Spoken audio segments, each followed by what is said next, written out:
Hey everyone, happy Friday and happy Fridays with Fidelman. I'm Cheryl Fidelman, performance artist, a life coach, and I help people heal trauma from their nervous system. I'm really psyched right now because I'm in the middle of my new summit. Is this not recording smoothly? Looks like. I'm in the middle of my new summit, which is the sequel to my first summit, the Trust Yourself Summit. This one is called Trust Yourself Again. Heal your trauma and be the real you in sex, family, and money. And I'm interviewing 21 people from in the areas of sex and money and epigenetics and psychobiology. And I love getting different points of view from different angles on one topic. And the topic is trauma and healing trauma. So I'm really psyched. I've already started interviewing the experts. It's going really well. And it's going to come out in August. So today's topic for Fridays with Fidelman is codependence is death denial. Now, this sort of is on the heels of last week's Fridays with Fidelman, which was creating your special future. So, with codependence is death denial.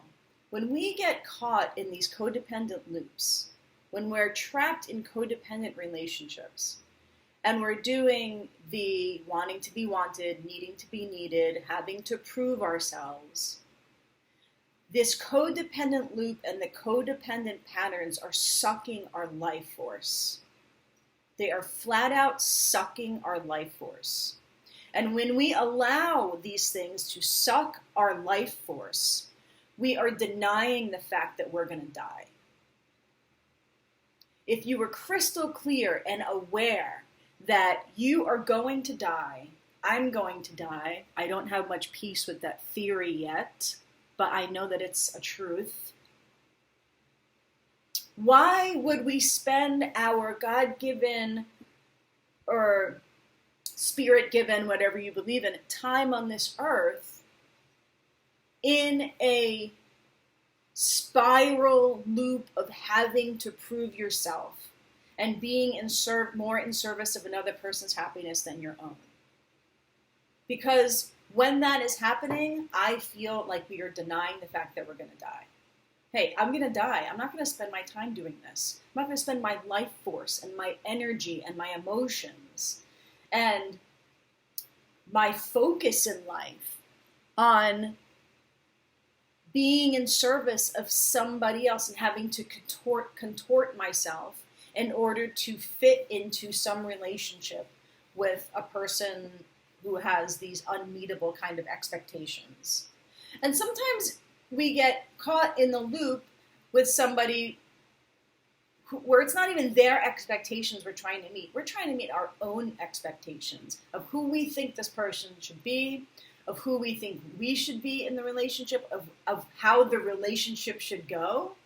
So we are acting and behaving in some way that we think is ideal for the success of the other person, for the success of ourselves, for the success of the relationship.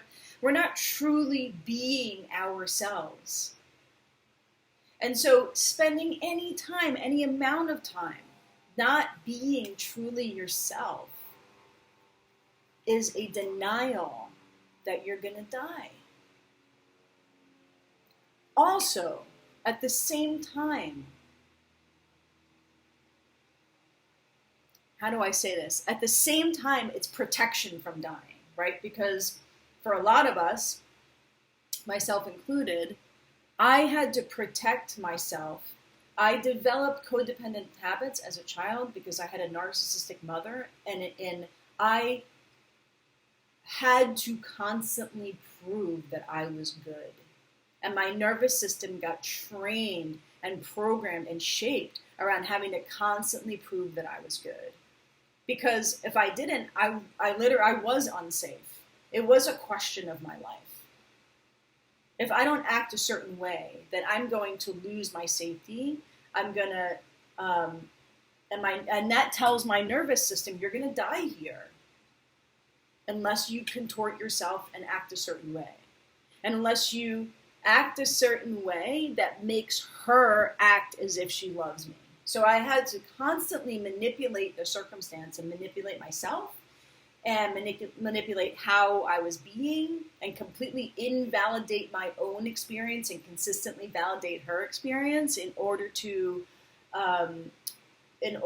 continually create my own safety.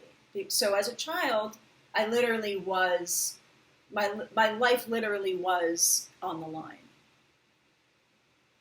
Now, since our nervous system is created and developed at a young age, we're still, a lot of us are still operating as if I have to stay in the stronghold of the relationship or my life is on the line. I have to contort myself or my life is on the line. Although for most of us as adults, that isn't real anymore. It's an illusion. And that's why we get sucked tight into these relationships, even jobs, careers, ways of life, geographic location, where we live. We get sucked into these constructs because our nervous system feels like if I change this or I do anything else or I honor myself in any sort of way, I'm going to die.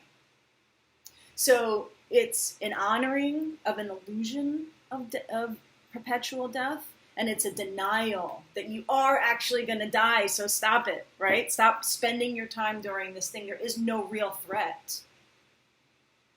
Unless, of course, some people are actually physically in threat, and that's a whole nother topic, really. But we want to be able to sense and know, is this a perceived threat or is this a real threat? Is there anything else that I wanted to cover in this? I think that this was a really quick Fridays with Fidelman. The reason why I think that it goes on the heels of last week's Fridays with Fidelman, which was creating your special future, because if you don't start taking steps towards creating your future, creating the future that you want, creating the future that you are unwilling to start doing the things that you are unwilling to not do by the time you die, just unwilling. And perhaps by being in that relationship, perhaps by being in that job, perhaps by perpetuating these habits, these codependent stronghold habits, that you are denying yourself your special future, your special, unique future that you want, and you're denying the fact that you're gonna die. It's going to be over at some point, and you're going to look back and say, I gave my vital energy to this relationship or this job that I always knew was more pain than happiness for me. Because that's all I've been trained to do as a child, is accept a high level of pain for a small amount of happiness payoff. Instead, we want to look back at our life and say, I got out of that thing because I knew that my life is precious and I'm going to die and I'm not going to spend my life force inside of that sort of construct and stronghold. So, codependence, I'm sorry, my computer's. Codependence is death denial. Tell me your thoughts, please. Subscribe to my channel. And our next Trust Yourself Again Summit is coming out in August. Happy healing. And every cell of my being is committed to supporting humanity and healing, so that we can spread connection and live the best possible lives that we possibly can, in liberation, in creativity, and in connection. Bye. Happy healing. Have a great weekend.